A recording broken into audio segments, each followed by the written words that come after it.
Достар, баршаңызға сәлем. Видеоны көрмес бұрын маған подписка жасап, лайк қойды ұмытпаңыздар. Болашақта менің видеоларымды, кеңестерімді, лайфхактарымды жоғалту алмас үшін. Бүгін шайлар туралы сөйлесеміз. Бауырды тазалайды және артық салмақтан құтылудан жолын көрсетеді. Тек түнде қабылдау керек. Біз ұйқыға кеткенде бауырымыз өз жұмысын бастайды. Ағзамыздың қарқынды жұмыс істеу үшін біздің көмегіміз қажет болады. Ол үшін күнде жатардың алдында бір стакан мынандай емдік сусындарды ішуіміз керек. Бауыр ағзаны тазалап, майды ерітуге қабілетті. Сонымен қатар улы заттар мен шлактарды шығарады. Деніңіз сау, теріңіз таза әрі әдемі мүсін иесі болғыңыз келсе, біз ұсынған сусындардан бас тартпаңыз. Ең бірінші сусынымыз түймедақ тұнбасы.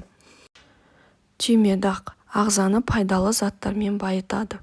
Түймедақ дегеніміз көбі түсінбей жатса, ромашка.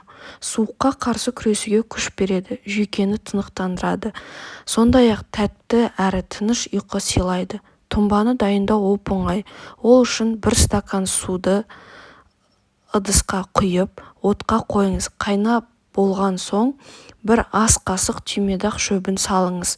Ыдыстың қақпағын жауып, 10 минуттай тұндырып қойыңыз. Белгіленген уақыттан кейін сусынды сүзіп алып, жатар алды ішіңіз. Емді үзбей 14 күн қабылдасаңыз, керемет нәтижеге көз жеткізесіз.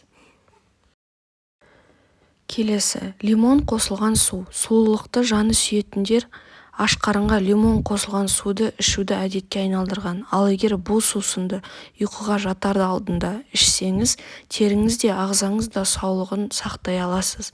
Лимон ағзаны артық заттардан тазартады. Әсіресе бауырдың жұмысын жеңілдету үшін өте пайдалы. Бірақ түнде лимон қосылған суды ыстықта ішу керектігін ұмытпаңыз. Зімбір шайы.